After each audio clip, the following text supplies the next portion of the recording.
You're a liability, Dad. A one-legged liability nobody wants to insure. Danny said it flat, the way you'd talk about a horse with a bowed tendon. The refrigerator kept humming behind her like nothing in the room had just cracked open. Nobody moved. My son didn't look up from the stack of papers on the kitchen table. Somewhere down the hall, the old dog let out one low whine and went quiet, and I understood, in that half-second, exactly what kind of animal she thought I'd become. I am 63 years old. My name is Walter Briggs. I spent 35 years as a state livestock brand inspector, which means for most of my working life, my whole job was walking into other men's barns and asking one simple, unforgivable question: prove this animal is yours. 8 months ago, I buried my wife, Margaret, in the little cemetery behind the Lutheran church in town. And 4 days before this exact Tuesday night, 37 head of cattle disappeared off the north pasture of the ranch she left me. Danny had a stranger sitting at my kitchen table. He had a leather folder, a state seal stamp, and the particular stillness of a man who did not want to be there. Cole still hadn't lifted his eyes from the papers. "Sign it, Dad," he said. "Before winter." I looked down at the document under his hand, and I did not reach for the pen. I didn't know it yet, but the first question that should have stopped me cold wasn't who took my cattle. It was simpler than that, and worse. It was whether the ranch really was too much for one old man to run alone, or whether somebody had spent months making sure it looked that way. And underneath that question sat another one, quieter, the kind that keeps a man up at 3 in the morning. Had Margaret seen this coming before she died and tried to warn me, and had I been too busy grieving her to listen? And there was a third thing gnawing at me, sitting right there at my own table. Cole said 37, not the cattle we lost, not however many were missing. 37, exact, before the insurance adjuster had even finished his count. I want to tell you how I got to that kitchen table, because none of it makes sense without the weekend before it. 4 nights earlier, a hard wind had come down off the Wind River Range and rattled every window in the house, the kind of gusts that make cattle bunch up tight against a fence line for warmth. I'd gone to bed early, the way I did most nights since Maggie passed, because there wasn't much reason to stay up. I woke at 5 the next morning to my foreman, Ruth Okafor, pounding on my front door with her hat still in her hand, telling me the north gate was standing wide open and the pasture behind it was empty, 37 cows.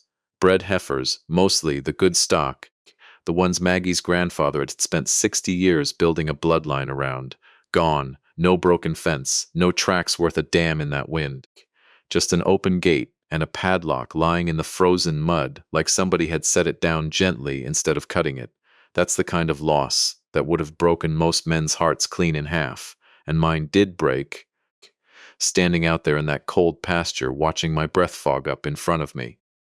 But something in me, some old Brandon Schlechter instinct that 35 years doesn't let you shut off, noticed something else before the grief even had time to land. That padlock hadn't been cut, it had been opened, and there were exactly 3 keys to that lock in the whole world. Mine, Ruth's. And the spare I'd given Cole 2 Christmases ago, back when he still came out on weekends to help with calving. I didn't say any of that out loud yet. I just wrote the date down in the little notebook I keep in my coat pocket.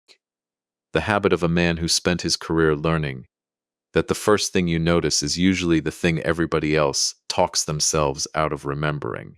I should tell you a little about who I used to be, though I promise I won't dwell on it, because dwelling never fed a single animal on this place. 35 years with the brand board meant I drove 11 counties inspecting cattle before they crossed a state line, or crossed an auction ring, matching hide to paper, catching the rustlers too lazy or too greedy to bother, learning that every brand tells a story if you know how to read it. I retired the spring before Maggie got sick. Thinking I'd finally get years with her, I'd traded away chasing other people's cattle. We got 14 months. She died on a Tuesday in February, in a hospital room that smelled like rubbing alcohol and floor wax, and I have never once, since that day, been able to walk past a bottle of hand sanitizer without my hands starting to shake. They were shaking now at that kitchen table, and Danny mistook it for exactly what I wanted her to think it was. "See," she said to the notary, not even bothering to lower her voice, This is what I've been telling you. He can't even hold a pen steady anymore. She wasn't wrong about the shaking. She was wrong about why. I want to be fair to my son here, because a man ought to be fair even when it costs him something. Cole was not born hard. I taught him to rope off the back of a four-wheeler before he could ride a bike proper. I sat up 3 separate nights with him the winter he was 9, bottle feeding a bum calf in our kitchen sink while Maggie slept, because he'd cried so hard about that calf dying that I couldn't stand to let it happen on my watch.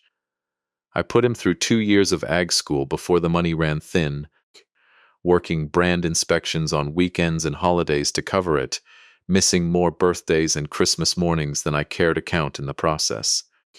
I've wondered plenty of nights since Maggie died whether that absence is where this all started. Whether a boy who watched his father choose other men's cattle over his own kitchen table learned, somewhere along the way, that things get chosen over people. I don't know the full answer to that yet. I'm not sure I ever will, but I know this. My son sat across from me 4 nights after 37 of his mother's cattle vanished into the dark, and instead of asking me if I was all right, he'd already had a notary drive 40 minutes out from town with a document ready to sign. This is a general durable power of attorney, the notary said, sliding it a few inches closer to me, not quite meeting my eyes. It gives your son legal authority to manage the ranch's finances and operations on your behalf. Given the recent losses and your age, they felt it was prudent. I turned the word over. It's a word people use when they want a knife to sound like a blanket. You lost 37 head in one night, Dad, Cole said, finally looking up. His voice had gone careful, rehearsed, the way a man sounds when he said something to himself in a mirror, enough times to believe it. You're out here alone. Mom's gone. Ruth's got her own family. She can't watch this place around the clock. What happens when it's not cattle next time? What happens when it's you, out in that pasture in the middle of the night, and nobody knows for 2 days? It was a good speech. I could tell he'd practiced it. I could also tell, watching the flush climb up his neck when he said it, that some part of him didn't fully believe it either. Danny didn't have that problem. Danny believed every word of her own performance completely. We found you a wonderful place, she said, reaching into her bag and pulling out a glossy brochure, sliding it next to the legal papers like she was closing a real estate deal instead of asking a man to hand over his dead wife's family land. Sunny River Assisted Living. A picture of smiling strangers playing cards under fluorescent light. It's actually quite affordable once the ranch sells, and developers are already circling this valley, Walter.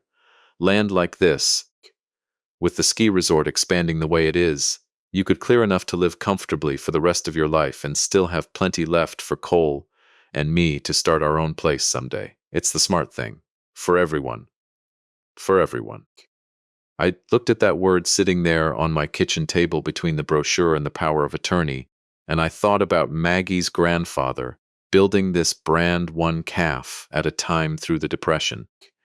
And I thought about the ache in my own chest that had nothing to do with my heart and everything to do with the particular betrayal of being managed by your own blood. I did not explode. 35 years of walking into strangers' barns and asking hard questions teaches you that the man who raises his voice first is usually the man who loses the room. I let my hand hover over the pen instead, and I let it shake, the real shake, the hand sanitizer shake, and then I let it shake a little more than it wanted to on its own, because there is a version of weakness a smart man can borrow and wear like a coat when it serves him. I need my reading glasses, I said quietly. I can't make out the fine print without them. Give me a minute. Danny sighed, loud and theatrical, checking the thin gold watch on her wrist.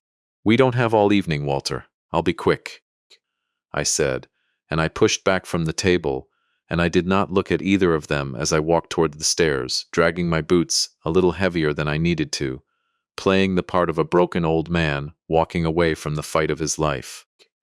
The moment I hit the top step and turned the corner out of their sight line, my spine came back up straight on its own, the way it does when a man stops performing and starts working. I walked into the bedroom I hadn't shared with anyone in 8 months, and I shut the door, and I did not go looking for my reading glasses, because my eyes are just fine and everybody in this family knows it. What I went looking for was my phone, and the number for Wade Calloway. Wade had handled Maggie's estate work for going on 20 years, ever since her father passed and left this land in a tangle that took 18 months to untangle properly. He wasn't cheap and he wasn't gentle, and those were exactly the two qualities I needed at that moment. He picked up on the second ring, the way he always did, like the man never slept. Walter. Little late for you, isn't it? Wade, I've got Cole and Danny downstairs with a notary and a durable power of attorney sitting on my kitchen table. 4 days after somebody walked 37 of my cattle off this ranch in the middle of the night. There was a pause on the line, the kind of pause that told me Wade Calloway was already reaching for a legal pad before I'd finished the sentence. Tell me you haven't signed anything, haven't signed a thing. Told them I needed my glasses. He let out a short, dry laugh that had no humor in it at all. Good man. All right, listen to me carefully because I need you to hear this part before you walk back down those stairs. 2 years ago, when you had that dizzy spell at the co-op and Maggie made you go to the emergency room, you signed a limited medical power of attorney naming Cole, so he could make decisions if you went under anesthesia. Do you remember that document? I remembered it fine. A single page. 30 days, expired the moment the doctors cleared me to go home with nothing worse than dehydration and a scolding about drinking enough water in the heat. That document is dead, Walter. Legally void. If what's sitting on your table downstairs looks anything like a general durable power of attorney, with your signature already claimed to be on file somewhere, I want you to think very hard, right now, about whether that's the same paper you signed 2 years ago, dressed up different. My stomach went cold in a way that had nothing to do with the draft coming under the window. I hadn't thought of that old hospital form in 2 years. I doubt Cole had either, not until somebody handed him the idea. There's something else, I said. The gate lock out on the north pasture. It wasn't cut, Wade. It was opened with a key. There's 3 keys to that lock in the whole world, and one of them's been sitting in my son's truck since Christmas 2 years back. The silence that followed lasted long enough that I could hear my own dog settling down in the hallway outside my door. Walter, Wade said finally, and his voice had changed, gone flatter, more careful, the way a man's voice goes when he's decided something serious and doesn't want to say it too fast. I think you need to sit down because I have a question for you, and I think you already know the answer, and I think you're not going to like hearing it out loud. When exactly did Cole and Danny first bring up the idea of you selling this ranch? I thought back. Really thought. The way you do when a smart man asks you a question that makes you realize you've been circling something without landing on it. 6 weeks ago, I said slowly. Right around when that resort company started buying up parcels along the county road. And when did you have those solar GPS ear tags put in on the herd? The ones through that state rustling prevention grant Ruth signed you up for. About 2 months ago, I said. Before any of this, does Cole know you have them? I sat down hard on the edge of my bed because I understood all at once exactly what Wade was circling toward. And it was a question I did not want answered yet, even though some cold, steady part of me, the brand inspector part, the part that spent 35 years learning to read a story off a hide before the man standing next to it ever opened his mouth, already knew. No, I said. He doesn't know. Nobody does but me and Ruth. Then here's what I need you to do, Wade said, and I could hear him standing now, hear the scrape of a chair, the particular energy of a man who smells a fight worth having. Go back downstairs. Wear the glasses. Let them think they've got you cornered. Do not sign one single page tonight, no matter what they threaten you with. And Walter, listen to me, they will threaten you. That's what people do when the story they've built starts wobbling underneath them. Buy me until morning. I'm going to pull that old medical form first thing and find out exactly what somebody did to it. And I want you to call Ruth the second I hang up this phone and ask her one question. Ask her whether those ear tags are still transmitting.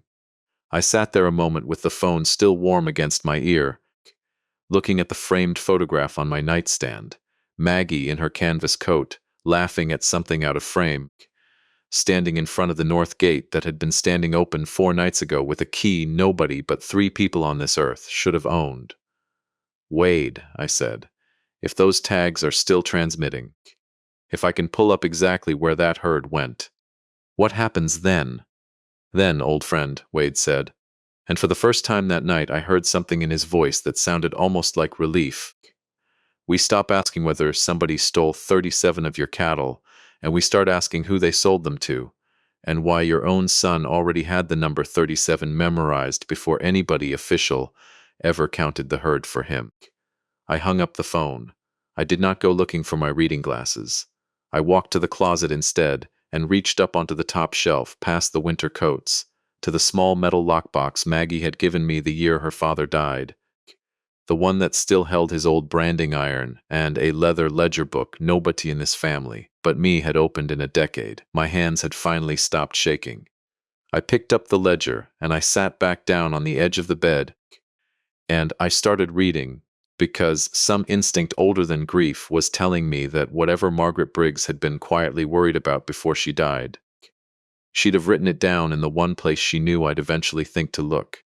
And I had a feeling, sitting there in that cold upstairs room with my son and his wife, waiting downstairs beside a stranger's notary stamp, that I was about to find out exactly how right she'd been. Margaret's handwriting filled that ledger the way it filled every part of this ranch. Small, careful, no wasted strokes. Most of the pages were what I expected. Calving dates, vet bills, a recipe for the peach cobbler she made every 4th of July, tucked in sideways between 2 columns of numbers like she couldn't bear to waste the page on nothing but grief and money.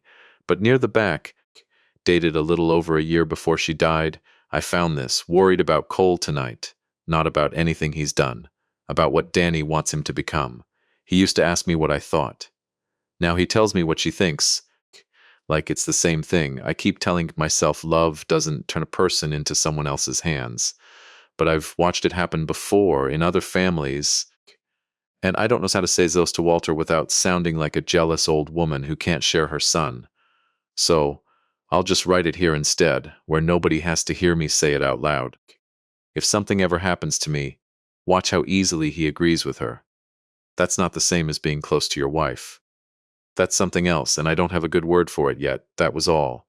No names of schemes, no dollar figures, no dates, nothing that could ever be called a prophecy.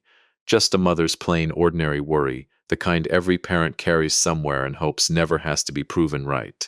I sat with that page a long time. Long enough that I heard Danny's voice rise once from downstairs, sharp and impatient, calling my name up through the floorboards. I put the ledger back in the lockbox. I did not bring it down with me. Some things you don't hand a man as a weapon until you're ready for the fight to be over. When I came back into the kitchen, I had my reading glasses on, the ones I actually do use for fine print, and I let my shoulders sit low the way a tired old man's shoulders sit. The notary checked his watch again. Cole hadn't moved from his chair. Danny had refilled her coffee and was standing by the counter now, arms crossed, studying me the way you study a horse you're deciding whether to buy. I'm not signing tonight, I said. Danny's mouth went thin. Excuse me? I said I'm not signing. This is my land, my herd, my late wife's family name on the brand. I'm not putting my signature on a document I haven't had my own lawyer look at. You don't have time for that, Dad, Cole said. His voice had an edge now, the practiced calm cracking. Winter's coming. The gate's already been compromised once. What if it happens again? What if it's worse next time? Then it happens again, I said, and I deal with it the way I've dealt with every hard thing on this place for 40 years. Alone, if I have to. That word, alone, seemed to strike something loose in him. He stood up fast enough that his chair scraped hard against the floor. Alone. He almost laughed it. You want to talk about alone? You were alone this whole family's childhood, off inspecting some stranger's cattle every weekend while Mom raised us by herself. Now you want to play the noble old rancher who doesn't need anybody's help? That's rich. It landed. I won't pretend it didn't.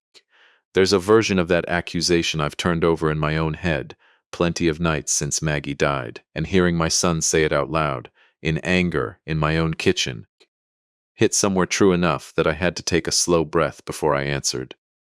You're not wrong that I owe you an apology for some of those years, I said quietly. I've thought about that more than you know. But an apology for missing ball games isn't a reason to hand you my house. Danny set her coffee cup down hard enough that it rattled against the counter. You know what your wife would say if she saw this? She said, and her voice had gone cold in a way I hadn't heard from her before, something underneath the polish finally showing itself.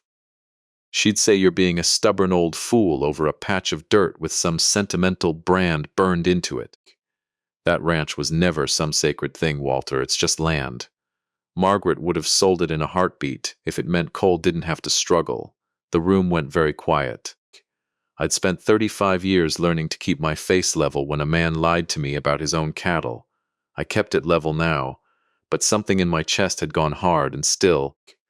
The particular kind of stillness that comes right before a man decides something permanently.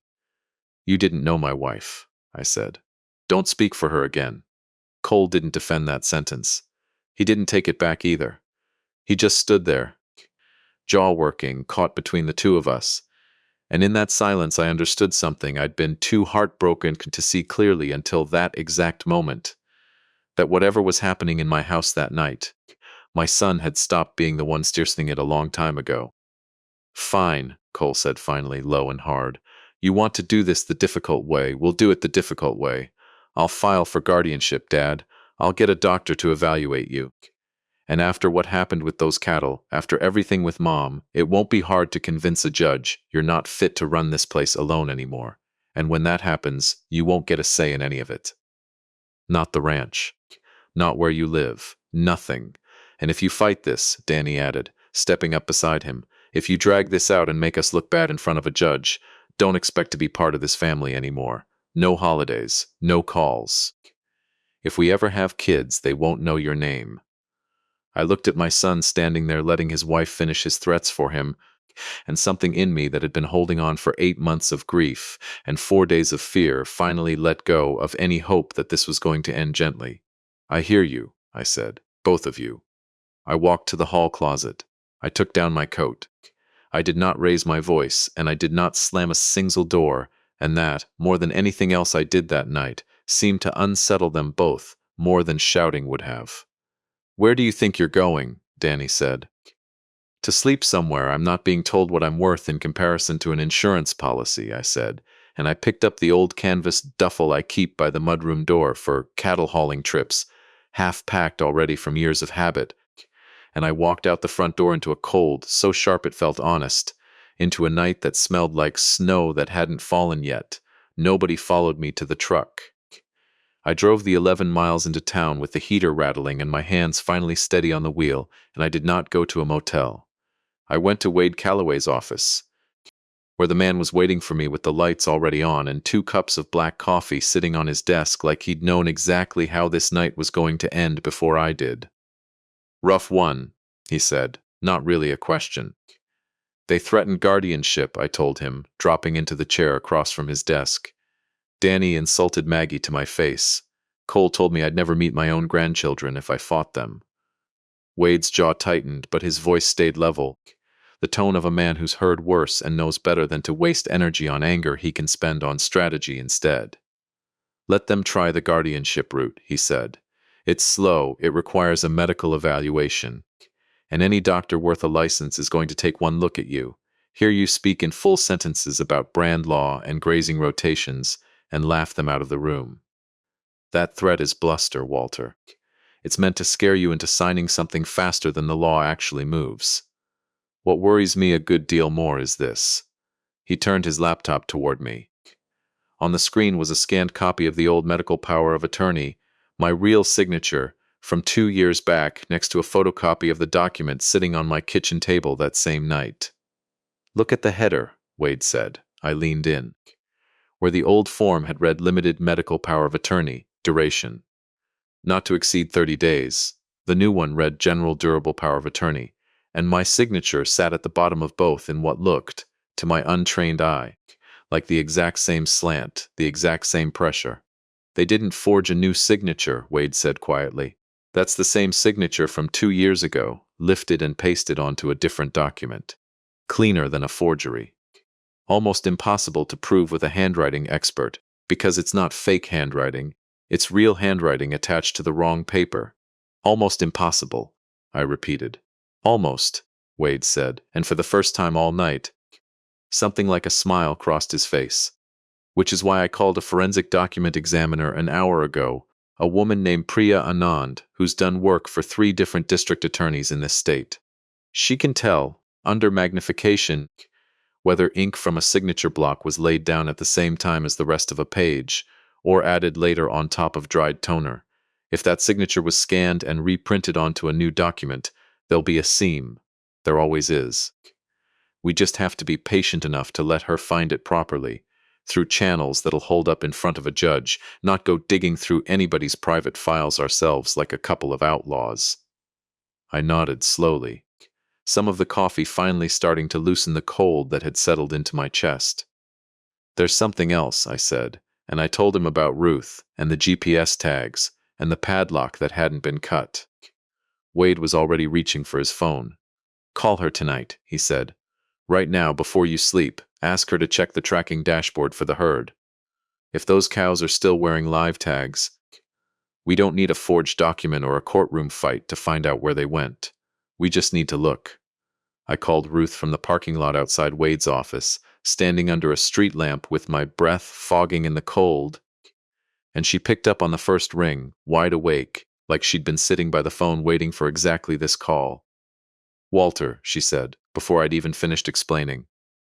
I already checked. I couldn't sleep after everything with the gate. So I logged into the grant program's tracking portal around midnight, just to look, and 9 tags are still pinging, she said.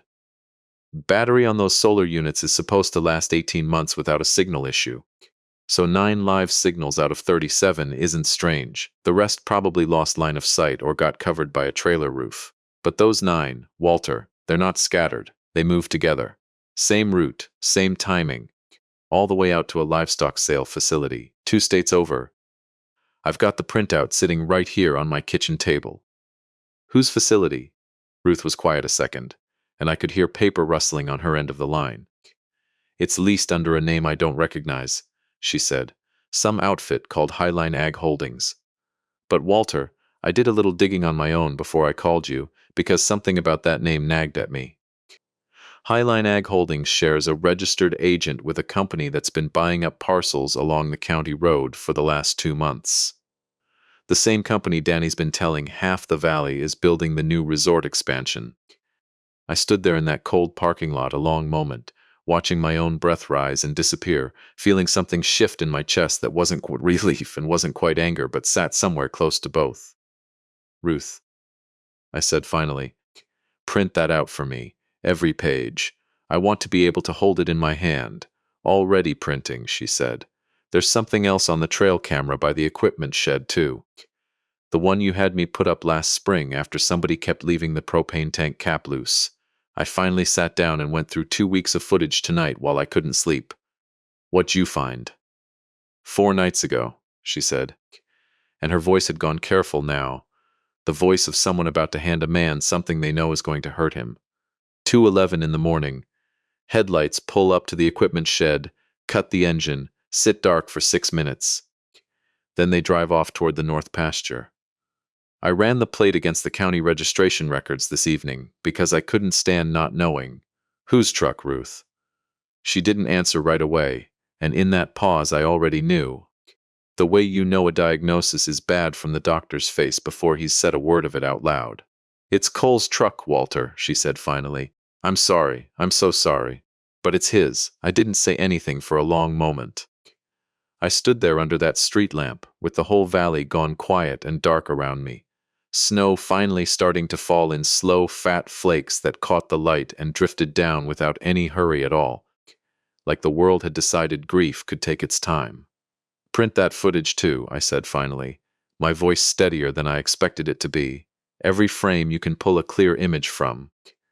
I want to see my son's headlights with my own eyes before I decide what I'm going to do about them. What are you going to do, Walter? I thought about Margaret's handwriting in that ledger, worried and small and honest, written a year before she died because she couldn't find the words to say it to my face. I thought about 37 bred heifers loaded onto a stranger's trailer in the dark, driven 2 states away to a company that shared its paperwork with the same people circling my land like buzzards. I thought about my son standing in my kitchen, letting his wife threaten to erase him from his own grandchildren's lives, rather than defend the man who taught him to rope off a four-wheeler before he could ride a bike. I'm going to find out exactly how deep this goes, I said, and then I'm going to make sure my son understands, in a way he can't talk his way around, exactly what he traded away to get here. Wade called 2 days later, in the flat, careful voice of a man who has learned that good news and bad news often arrive wearing the same coat. Priya found her seam, he said. Under magnification, the toner on your signature block sits on top of a fold line that doesn't match the rest of the page. That signature was scanned off the old medical form and printed onto the new one. It's not proof of who did it yet, but it's proof the document lied about itself, and that's enough to get a judge's attention. I was sitting at Ruth's kitchen table when he called. The GPS printout spread out in front of me like a map to somewhere I didn't want to go. Ruth had made coffee. She'd also, without asking, made a second pot of the strong stuff her late husband used to drink, and set it in front of me without comment, the kind of small mercy that gets a person through a week like that one. There's more, Wade said. I had my paralegal pull every public filing tied to Highline Ag Holdings. The registered agent's name is a lawyer out of Jackson who represents exactly one client for real estate matters, a development firm called Dunmore Mountain Partners, run by a man named Grant Dunmore. He's the one buying up parcels along the county road for the resort expansion. And Walter, Dunmore Mountain Partners, filed paperwork 3 weeks ago listing your ranch as a pending acquisition. 3 weeks. Before the cattle even went missing. I set my coffee cup down slow because my hand wanted to shake and I wasn't in the mood to let it. They were selling my land before they had it, I said. Looks that way, Wade said. Which raises a question I think you already know the shape of. If Dunmore's people had this deal lined up 3 weeks in advance, who told them the ranch was coming available? Because as far as I can tell, you hadn't said a word to anybody about selling. I hadn't. Not to a soul. Which meant somebody else had made that promise on my behalf, long before I ever knew I was supposed to keep it. Ruth had been quiet through most of that call, standing by the stove with her arms crossed, but she spoke up now, careful. There's something you should hear, she said, once Wade had hung up. I wasn't going to say anything, because it isn't really mine to tell. But I think you need it now. She told me about her cousin, a woman named Priscilla, who'd worked 8 months as an administrative assistant for Dunmore Mountain Partners before quitting that spring over what she'd called, vaguely, at Thanksgiving, some things I didn't want my name attached to. Ruth called her that evening. Priscilla didn't want trouble, but she agreed to talk, off the record, because she said she'd been carrying something uneasy for months and didn't know what to do with it. What she told us, sitting in Ruth's kitchen on speakerphone with the wind picking up outside, was this. Grant Dunmore had a pattern. He found families under financial pressure or family friction he could widen, and he offered the adult children a consulting fee, a cut of the eventual sale, in exchange for helping smooth the deal along on the inside. He'd done it with 2 other ranches in the valley already, both now sitting half-built with resort condos where good grazing land used to be. And both times, Priscilla said, the family members who'd taken his offer never actually saw the money. Dunmore's contracts always had language buried in them. She'd typed enough of them to know exactly where, that made the consulting fee contingent on a closing that somehow, every time, got restructured at the last minute in a way that erased their share entirely, while Dunmore's own liability clean as a whistle. He's very careful, Priscilla said, about making sure the people who do the dirty work for him are the only ones who could ever get in trouble for it. I sat there a long moment after Ruth hung up the phone, looking out at the dark shape of the mountains against a sky just starting to clear after days of low cloud. He was never going to pay them, I said. Whatever Danny thinks she's getting out of this, she's about to find out she took all the risk and Dunmore's going to walk away holding all the money. That's my read too, Ruth said quietly. I don't know if that makes this better or worse. I didn't either. I still don't, entirely. even now. There's a particular kind of grief in watching people you love get used by someone colder and smarter than they are, even when the thing they're doing under that influence is wrong enough to break your heart on its own.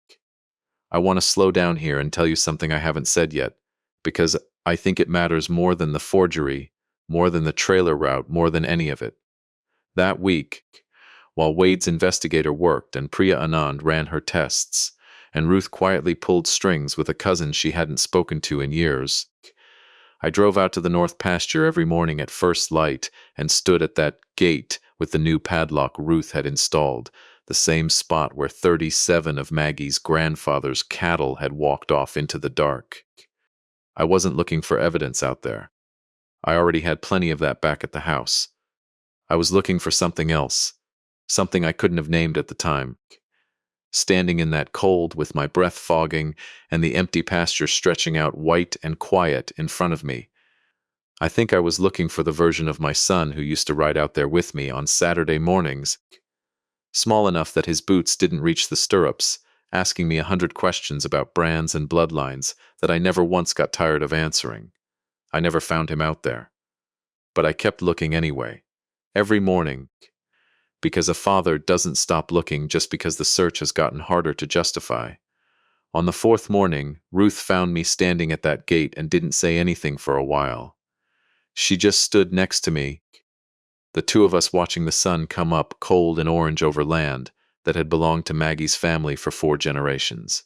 "You've been out here every day," she said finally. I wasn't going to say anything, but I worry about you, Walter. "I'm all right," I said, which was mostly a lie, and we both knew it. "You're not," she said, not unkindly. "You lost your wife 8 months ago.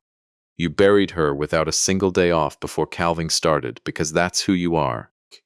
And I let you, because I didn't know how to tell a man like you to slow down and grieve properly. And now your own son is trying to take the last thing she left you, and you're standing out here every morning at 5 a.m. looking for him in a pasture he isn't in anymore."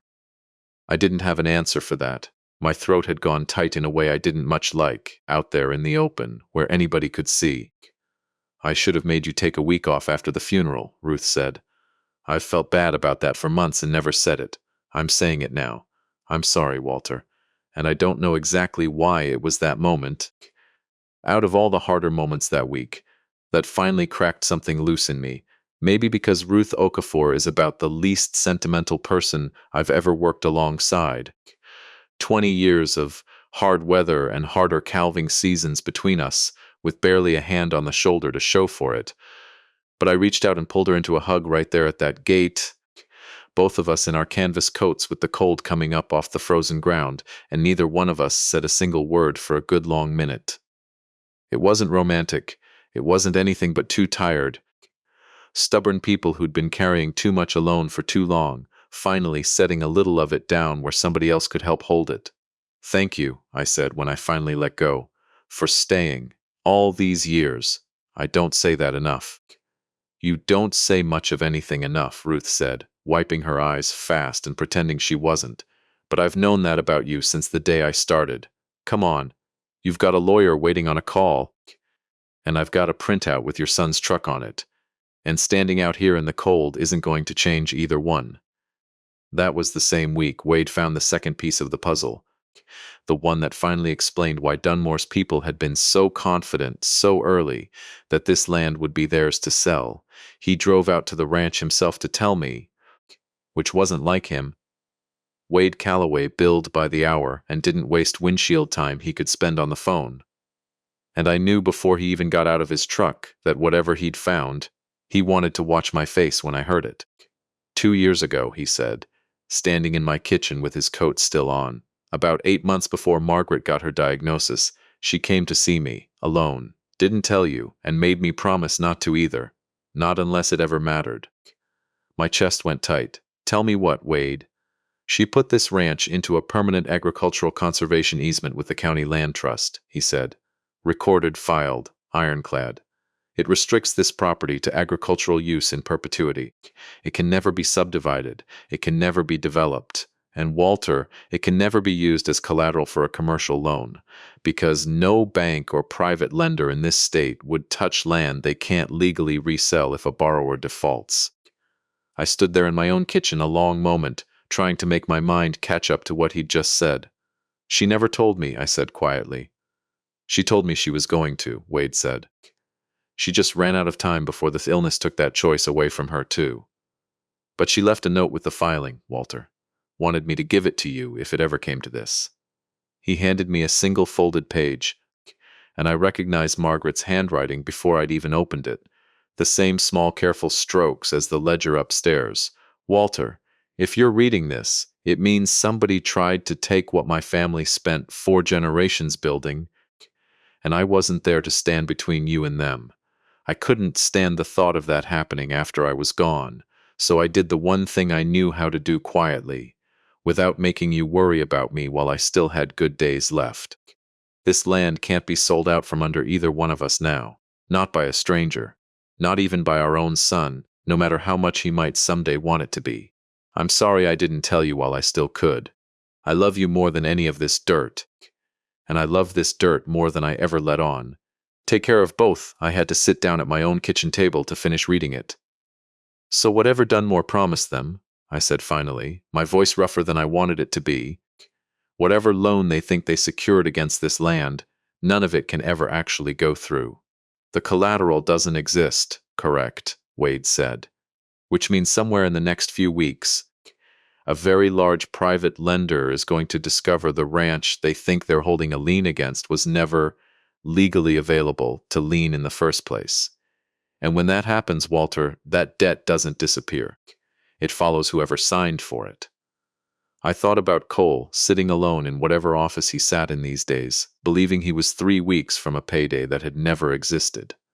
I thought about Danny's brochure, still sitting folded in my coat pocket where I hadn't been able to bring myself to throw it away.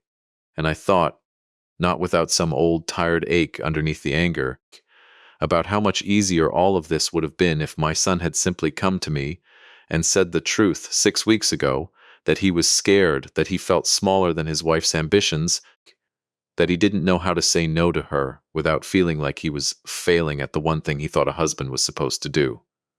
There's a gathering Saturday, Ruth said, from the doorway, where she'd been listening without pretending she wasn't.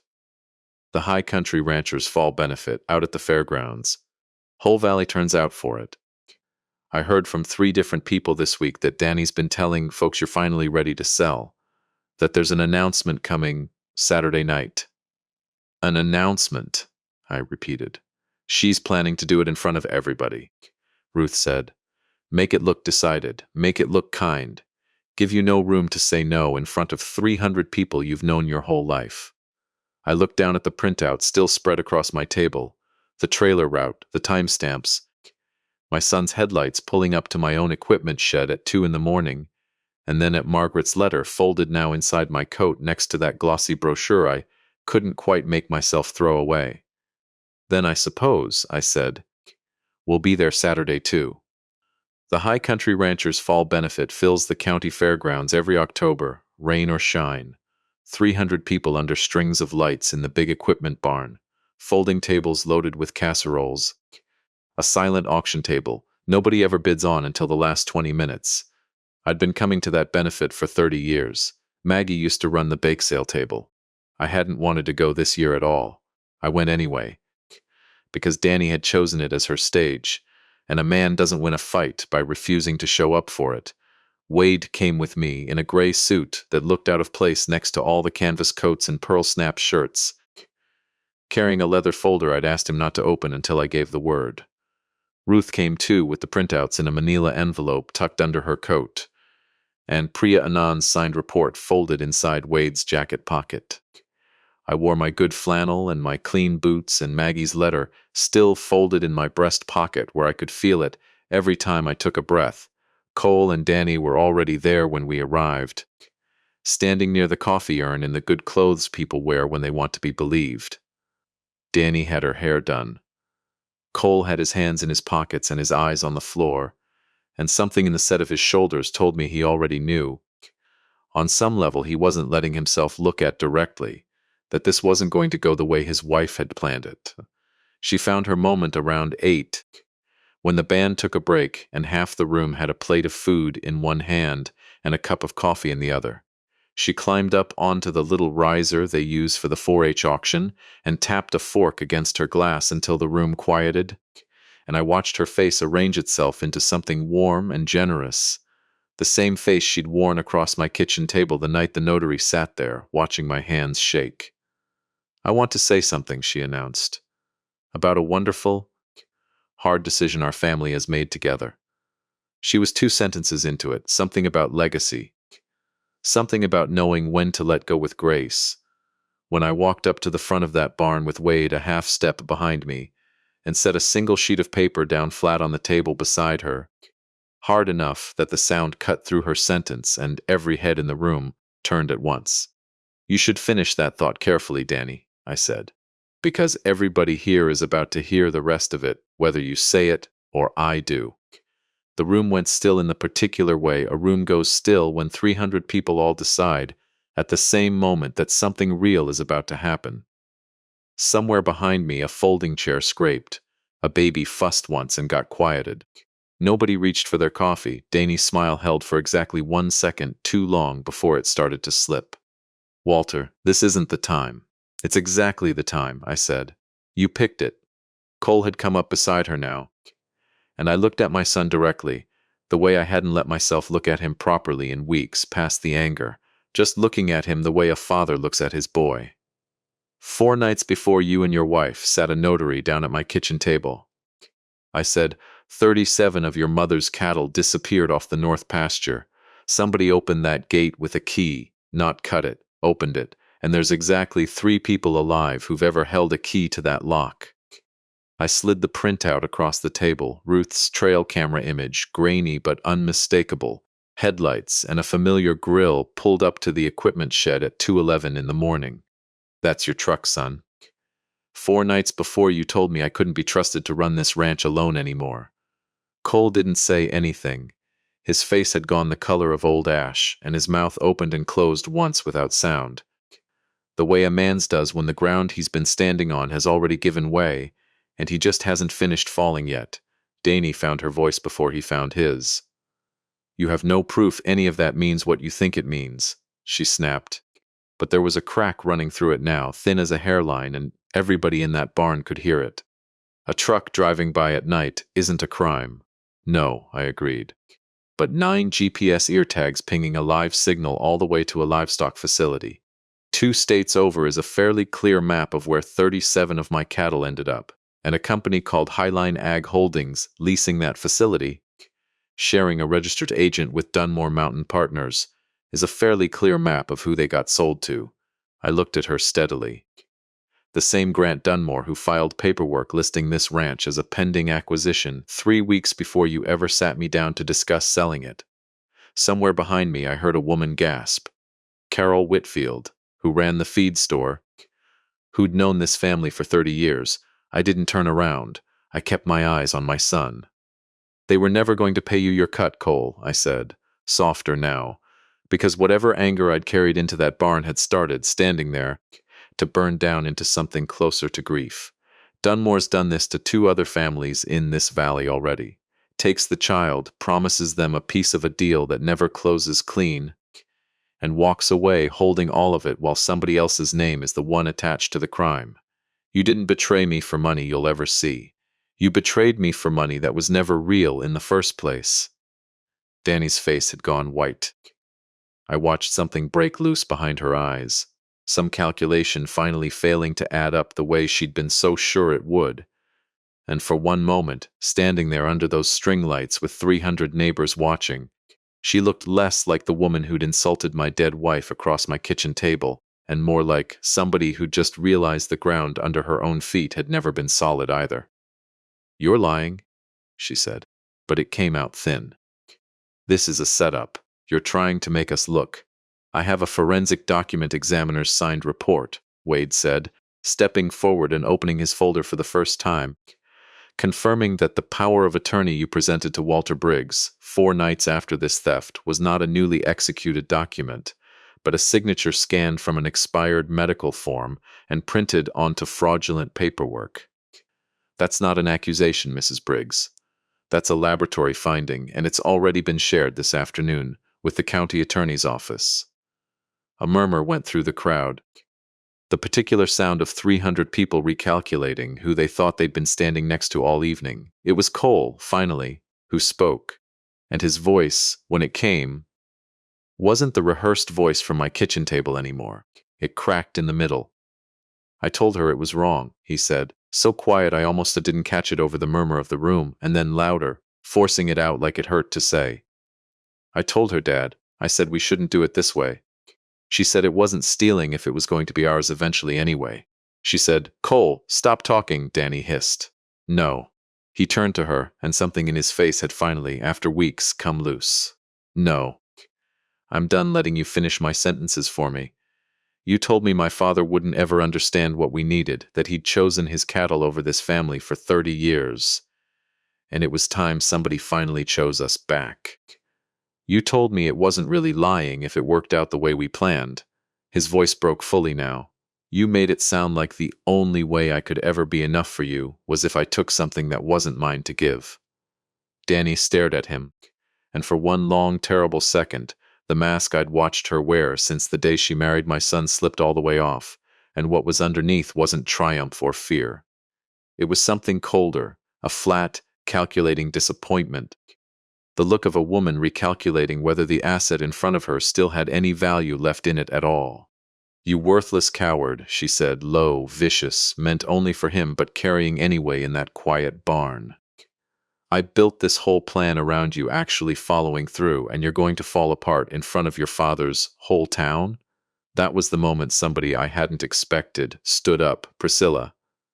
Ruth's cousin, the one who'd worked 8 months for Dunmore Mountain Partners and quit over things she hadn't wanted her name attached to, had come to that benefit that night. At Ruth's quiet invitation, sitting near the back where nobody would notice her. She stood now, right in the middle of Danny's sentence, cutting it off cold. I can confirm everything Mr. Calloway just said is consistent with what I saw at that company, she said, her voice shaking but steady enough to carry. I have emails. I have contracts with the payout language buried in Section 14, the same language in every deal Dunmore's done in this valley. I quit because I couldn't stand watching him do this to families, and I've been sitting on it for months because I didn't know who to trust with it. I trust these people. She nodded toward Ruth, toward me. I don't trust the man who hired me. The room had gone electric now, the kind of hush that has weight to it, and then from somewhere near the front, a small voice cut through everything, high and clear and utterly unbothered by the size of what was happening around it. Mommy, why is that lady saying Uncle Cole stole cows? Uncle Cole loves cows. It was the Whitfield girl, maybe 6 years old, tugging her mother's sleeve, her face scrunched up in the particular confusion of a child, trying to make an adult's cruelty make sense according to rules that still made sense to her. A ripple of soft, pained laughter went through the crowd, the kind that comes when something true and small breaks the tension of something large and ugly, and I watched Cole's face crumple at the sound of it, not laughing, but something close to weeping. Hearing his own childhood affection for this ranch reflected back at him out of a stranger's daughter, undiluted by anything he'd done since. I let the room settle. Then I said the thing I'd come there to say. I want to be clear about something, I said, and my voice was steady now, steadier than it had been in weeks. Dunmore's paperwork claiming this ranch as collateral for any loan is worthless, has been for 2 years. Margaret put this land into a permanent agricultural conservation easement before she ever got sick, filed with the county, ironclad. It can never be developed. It can never be sold to a resort company. It can never be used to secure a private loan, because no lender can legally seize land that isn't available to seize. I looked at Danny. Whatever debt you two took on believing this ranch would cover it, that debt is still real. It's just yours now, not mine, not this land's, yours. Danny opened her mouth, and for the first time all night, nothing came out at all. You'd have known that, I said, quieter now, if you'd ever once asked me what my wife actually wanted for this place, instead of deciding you already knew. That's when she said the thing I don't think I'll ever fully stop hearing, even years from now. Your wife, Danny said, low and venomous, grasping for one last blade to throw, was a sentimental old woman who spent her whole life playing pretend on a ranch that was never worth what you all thought it was. She'd be embarrassed watching you humiliate your own son over dirt. The barn went utterly silent. I felt something in my chest go very still and very clear, the way it does right before a man says the truest thing he knows. You didn't know her, I said, not for one single day, and you will not use her memory as a weapon in front of people who buried her with me 8 months ago.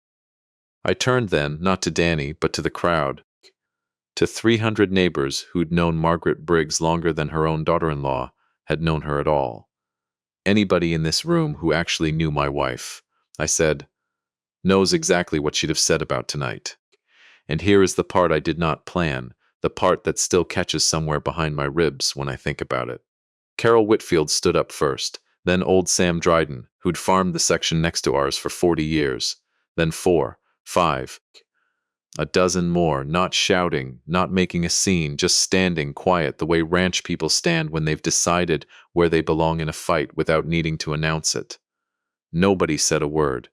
They just stood there in that barn, under those string lights, a wall of people who'd shown up to casseroles and calving seasons and funerals together for 30 years, standing now because a woman who wasn't in the room anymore to defend herself had earned defenders who would. Danny looked out at that silent, standing crowd, and whatever calculation she'd been running her entire adult life finally, visibly, failed to balance.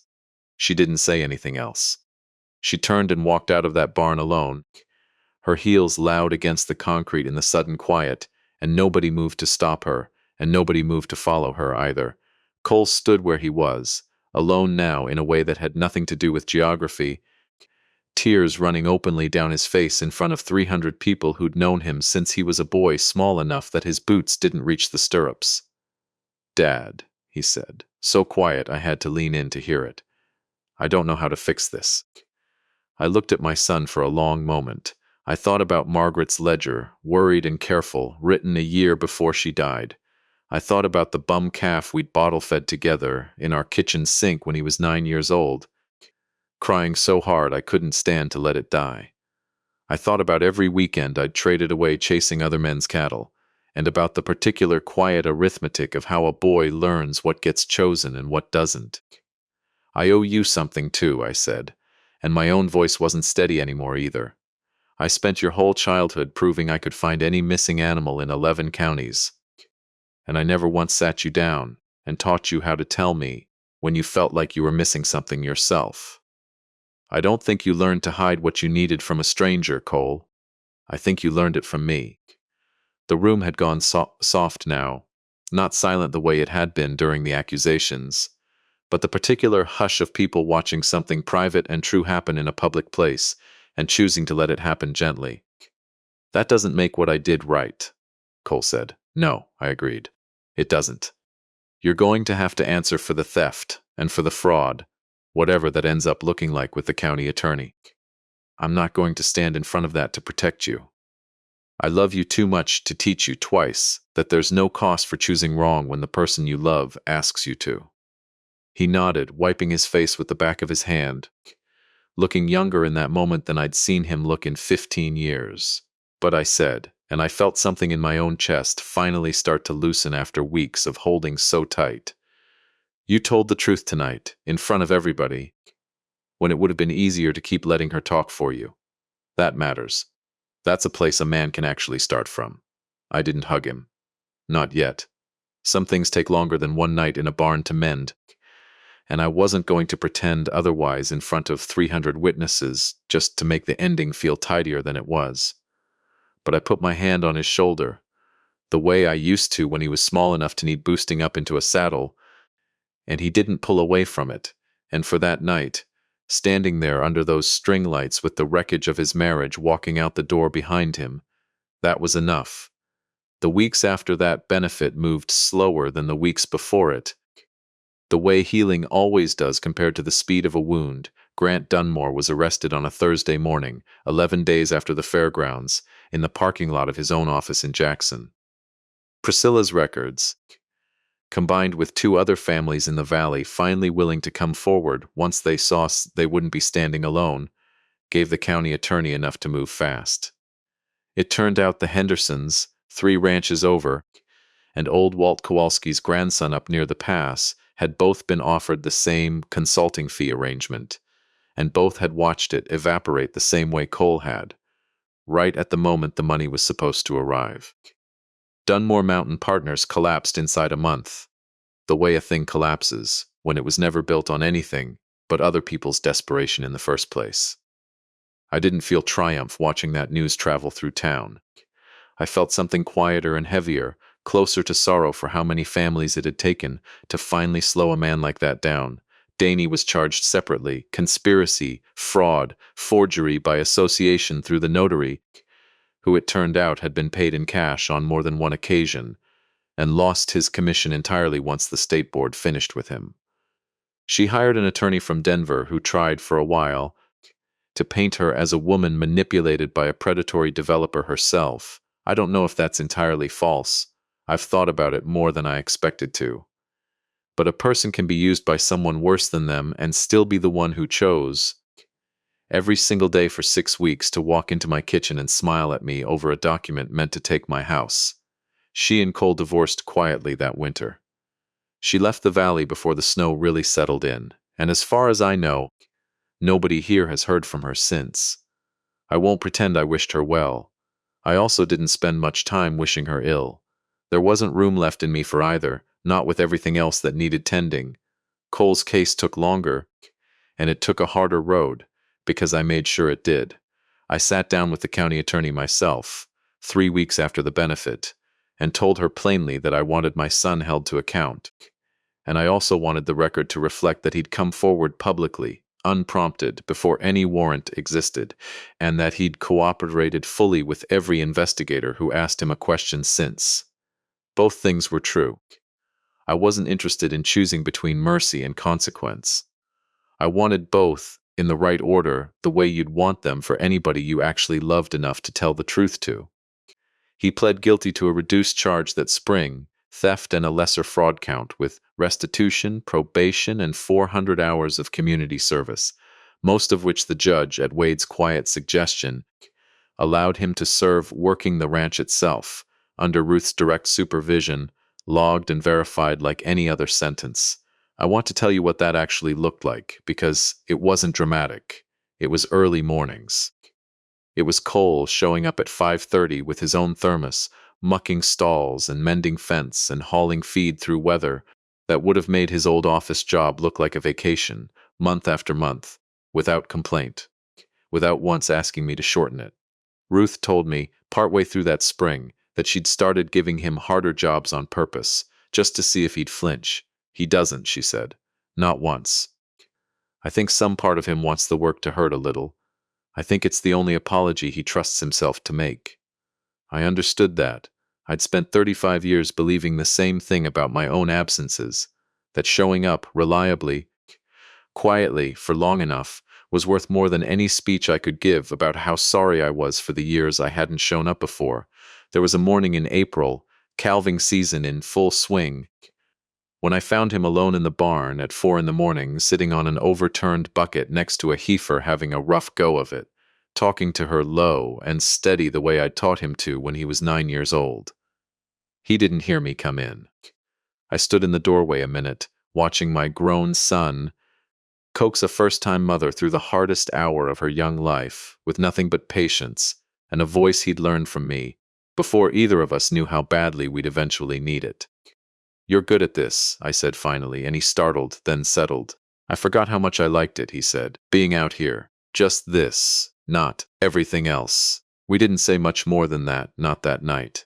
The calf came fine, wet and shaking and alive, and we stood together in the cold barn at dawn watching it find its legs, and something between us settled a little further into place without either of us needing to name it out loud.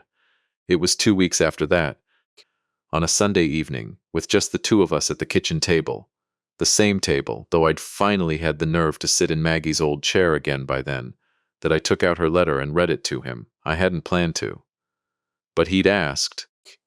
quietly, whether his mother had ever said anything about him being like this. Anxious to please, quick to bend toward whoever asked the loudest. And I thought about that ledger page upstairs, and I decided he'd earned the right to hear it, even if some of it would hurt. I read it slow all the way through, the part about watching how easily he agreed with her, the part about not having a good word yet for what she saw happening. Cole's face didn't do anything dramatic while I read it. He just sat very still, hands wrapped around a coffee mug gone cold, and when I finished, he was quiet a long moment. She saw it before I did, he said finally, before anybody did. And she never said a word to me directly, because she didn't want to make me feel accused of something I hadn't even done yet. She loved you too much to want to be right about it, I said. I don't think either one of you wanted that to be true. He nodded, wiping his eyes with the heel of his hand, not bothering to hide it this time. I want to tell you something, he said, and I need you to actually hear it, not just let it be a nice thing I said once. I don't want to be somebody who lets someone else do my talking for me anymore. Not Danny. Not anybody. If I've got something to say to you from now on, I'm going to be the one who says it, even if it's hard, even if it makes me look bad. I've heard a lot of promises in my life. Most of them don't survive contact with an ordinary Tuesday. That one, I'm glad to say, mostly has somewhere in the middle of that same spring. Wade drove out one more time, and this time he brought paperwork I hadn't expected. A second document, separate from the conservation easement, that Margaret had also quietly arranged 2 years before she died. There's an education trust, he said, laying it out on the table gentle as a man laying down cards he's not sure how the other player will take. $200,000, set aside for future grandchildren's schooling. She structured it with a good conduct provision. Standard enough language for trusts like this, meant to protect against exactly the kind of situation you all just lived through. If a beneficiary or their parent is found to have committed fraud or elder abuse against the grantor, their branch of the family is excluded, and the funds redirect to a charitable purpose of the trustee's choosing. So, it's gone, I said. To Cole, I mean. If he ever has kids, it's paused, Wade corrected. Not gone. The trust has a 5-year good conduct review clause I don't think even Margaret expected anybody to need. If Cole completes his restitution and probation clean, stays clear of further trouble, the exclusion can be lifted by a majority vote of the trust's named advisors, which, as it happens, is just you and me. I sat with that a long moment, looking at my son's name typed neat and careful on a document his mother had written 2 years before either of us knew how badly he'd need the mercy built into it. She left him a door, I said quietly, even after everything. She left him a door he'd have to earn his own way back through, but she left it. That sounds like her, Wade said. I decided that afternoon what I wanted to do with the immediate proceeds, the recovered cattle, most of them found alive and unsold at the Highline facility, once the fraud investigation froze the account.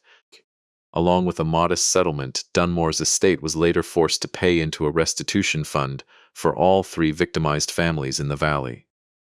I could have simply rebuilt the herd and gone back to running the place the way I always had.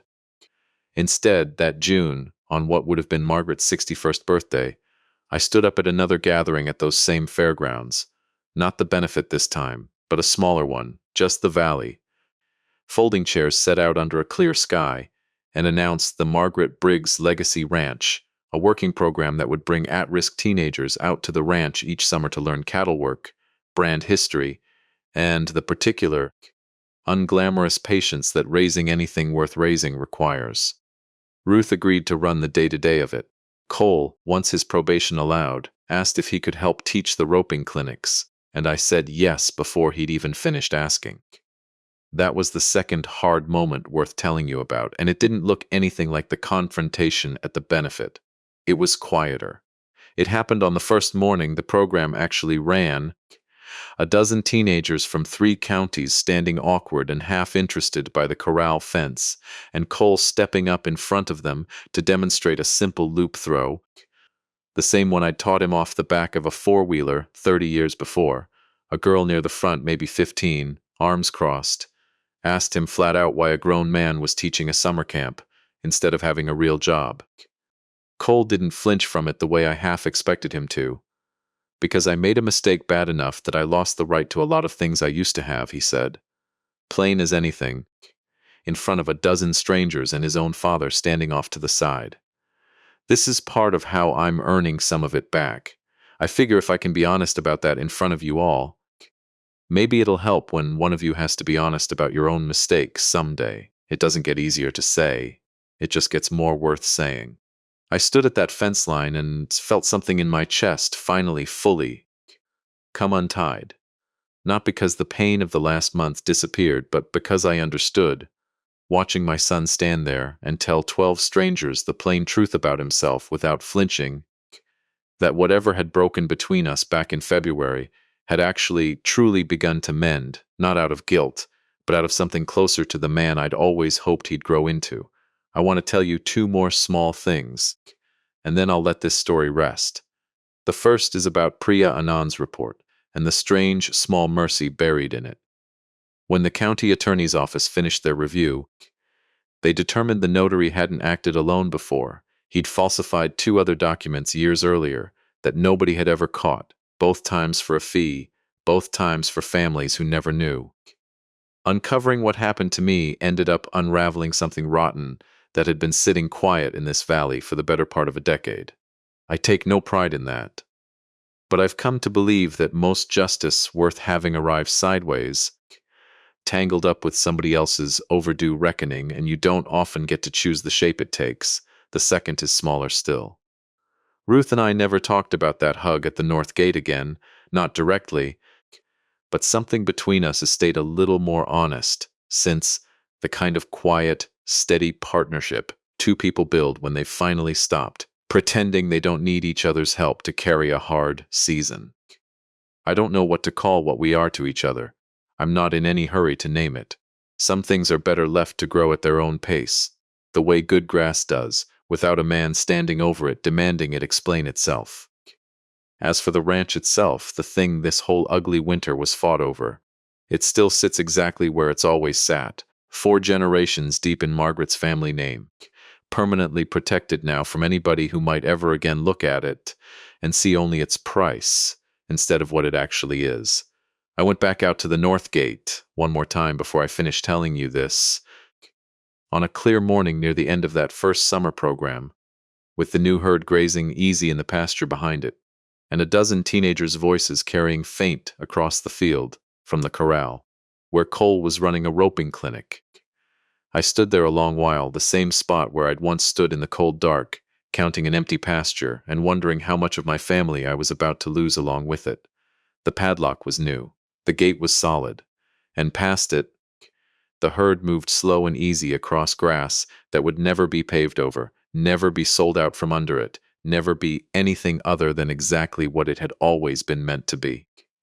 I took Margaret's photograph out of my coat pocket, the one from my nightstand, the one of her laughing in her canvas coat right at that very gate, and I held it up next to the pasture behind it, the same frame, 20 years apart.